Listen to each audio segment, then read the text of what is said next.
So where are you from and how long have you been in China? I'm from Egypt and I've been here for 4 years. I'm from Russia. I've been living in Shanghai for almost 6 years. I'm originally from Lecce in Italy, and I've been in China for a couple of years. I grew up in the northeast of the US, Connecticut to be specific. I've been in Shanghai for 12 years. So what made you decide to move here? The language Chinese. I started in 1989. You know, originally I studied Chinese years ago when I was in college and wanted to move over here, and then just ended up staying all this time. I got a pretty good job right after university, working in mergers and acquisition and investment banking. So I came here right after ending university. Before coming to China, what was your perception of China? Oh, a lot of stereotypes, like a mystical country with kung fu masters and still a lot of bicycle all around, like bicycle kingdom, you know. The first time I came here was about 18 years ago, so I think before that, not a lot of perception, maybe a developing country, big developing country in Asia, and it's changed a lot since then. So after your time here in China, have your perception changed about China? Really changed a lot, yeah. What is that now? Changed a lot and in a good way because China, especially the key cities like Shanghai, Beijing, really international cities welcome foreigners like us. This is really a good place to live and to stay. Everything is so digitalized every day, you know, here in China especially, like you pay everything with your cell phone. In Italy you just forget about doing something like this. It's crazy for us. What surprised you the most when you first came here that people outside China might not know about? I couldn't find any European food. So for us to find a good bread, it was like really challenge. There was like one place I think in Beijing you can find something. Toilet paper. No, but really, like really rough toilet paper here. I was just like, what is that? On the good side, the efficiency of public transportation, so subway, metro and everything. On the bad side, the food quality. Like it's very easy to get I'm not saying it doesn't taste good, but it's bad for you. Like you have problems and you feel sick if you don't eat at the right places. So when I was walking on the street at night, just going back home, I was approached by this guy on the bicycle and he started to talk to me in a broken English. So I said, okay, that's nice, you know, still. And then he started to ask the size of my penis. I was like, I'm sorry, what? Oh, and then he changed like, so how much you make every month? I was like, okay, this is going very weird. Like, okay, leave me alone. So, what kinds of stereotypes have you come across as a foreigner in China? A lot of people are surprised at how short I am for a white person, so I've gotten that before.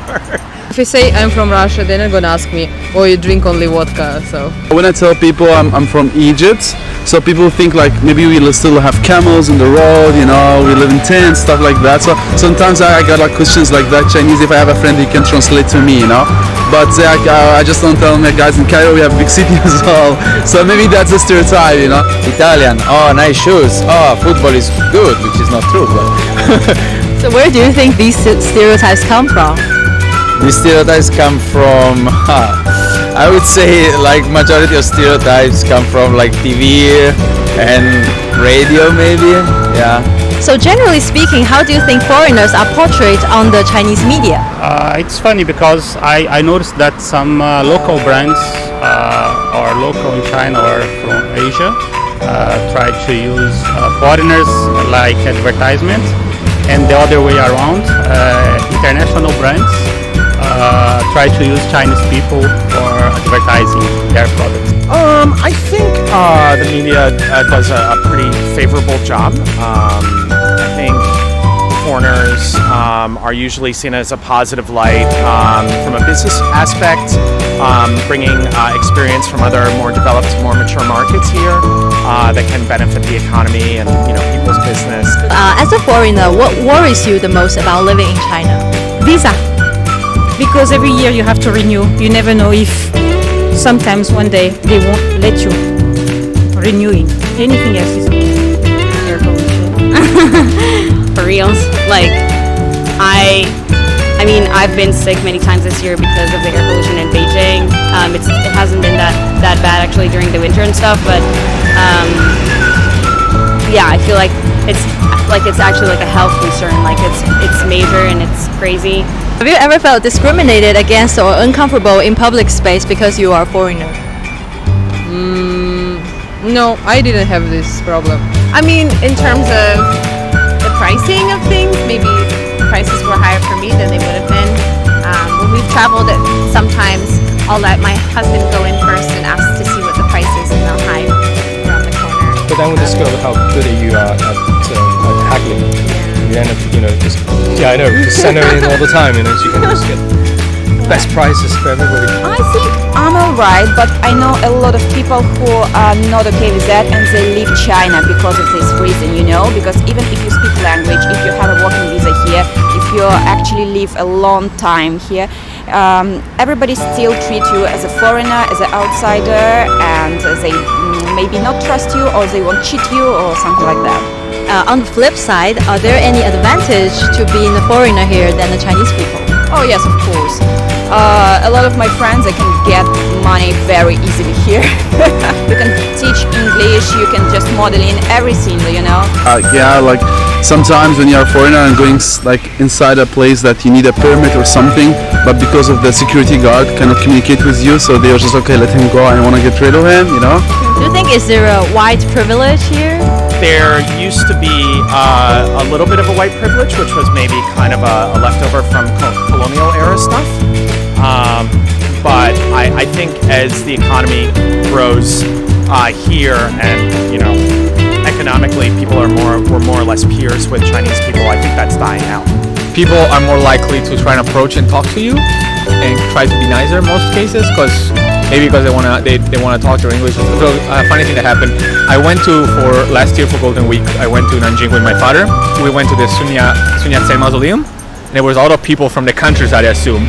So it's pretty fun. A lot of people wanted to take pictures with us. And that never happened in Shanghai because people are used to seeing foreigners, but it was pretty funny. That happened, was pretty nice. So what would you want to say to those people who are thinking about visiting China? You should definitely come to China. It's a wonderful country, lots of history, lots of interesting culture, and it's a place of lots of change. So that's fascinating to see. Being here for like over a year now, I'm actually happy that I came and experienced something that's so different, because once you actually understand or like kind of get inside that culture, I think that you don't see it as like something super different, but rather like, it's different, but you don't see it as weird anymore, I think. Well, visiting China is great, you guys have to do that, but if you want to live here, you have to be prepared. So never ever move here before you actually visit China before. I think first you visit Asia and understand what it is, then you decide, do you want to travel or not.